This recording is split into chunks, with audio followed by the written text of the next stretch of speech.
Tyrone Pretorius. Vanessa, a very good morning to you.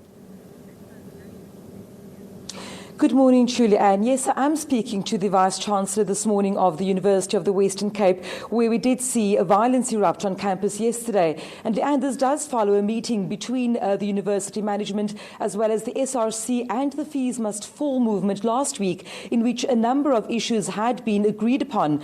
And I'm going to speak to Professor Tyrone Pretorius just on exactly what took place on campus yesterday and why we've seen this outburst of violence again following what I thought was an agreement between all parties. Professor, good morning to you. We've seen high levels of violence on campus again yesterday. Can you just, in a nutshell, try and explain to us where this violence stems from? Is it still part of the legitimate Fees Must Fall campaign? If I may, let me start by saying that as a campus community, we're deeply shocked and we're traumatized by the fact that our students, and we do know they're not all our students, but that they could turn against their own institution, against their fellow students, and against their lecturers in this violent way. You have correctly pointed out that last week we had a series of engagement with a protesting group together with the SRC, in which we thought we had reached a number of agreements. Subsequent to us signing an agreement, the protesting group claimed that it was in fact not an agreement, but simply a record of the meeting. They returned to the conversation and to the negotiating table, and it appears that the one outstanding issue is the issue of historical debt. Now, the university is owed about 270 million, and they want us to use our small investment, which as an institution we are using to subsidize our operational budget, but they wish us to use our small investment in order to write off historical debts. We have reasoned and tried to explain that this is not an institutional issue but a national issue, and that in fact it is being dealt with by the presidential task team. But there is a sense in which we're hearing our future leaders saying to us, you listen to me when you agree to me, or agree with me. If you don't agree with me, it means that you're not listening. They have demanded a special meeting of council to discuss this issue. And the chair of council, who is at an ILO meeting in Switzerland, correctly pointed out to them that in the next 2 weeks, we're having a regular council meeting, and therefore it is not justifiable that to deal with a long-term issue that we should have an urgent and special meeting. They simply reject that. And so on Tuesday night, they started mobilizing around the fact that the chair has refused to meet with them.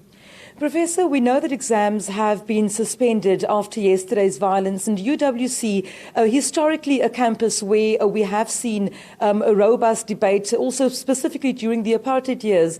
But this level of violence that we have seen, this level of looting taking place on campus, what is the way forward? What guarantee can you give to parents, for example, of current students, but also of students coming in next year, that their children will be safe here on campus?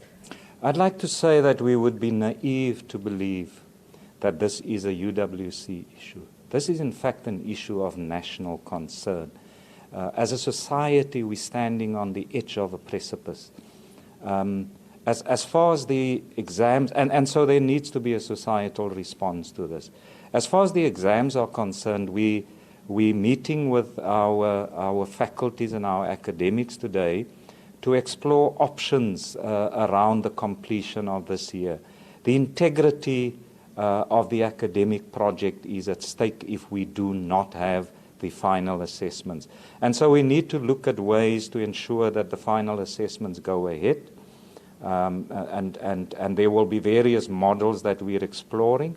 But we also need to understand what is the role of law enforcement in securing the campus. It cannot be said that it is entirely a university responsibility to protect and secure the campus. And so I'll be trying to meet with the regional police to understand in what way they can assist in securing and protecting the institution. Professor, just lastly, the impact now on the exams which have been suspended and also graduation, etc., where to from here? Well, we're hoping that the next 2 days, through a variety of means, that we can bring some stability to the campus and that we can continue with the examination on Monday. However, we are fortunate in that in our attempt to be flexible to this, we have agreed with students, even prior to the protest, that everything that was supposed to be written in this week will be repeated at the end of the exam. So if we can secure stability on campus over the next 2 days, there are at least 2 more opportunities for students to have a chance to conclude the year. Thank you very much, Professor Tyrone Pretorius, speaking to us following another bout of violence on campus yesterday. Back to you in studio, Leanne. Vanessa, thank you very, very much. They're in conversation, of course, with the Vice-Chancellor of UWC, Tyrone Pretorius.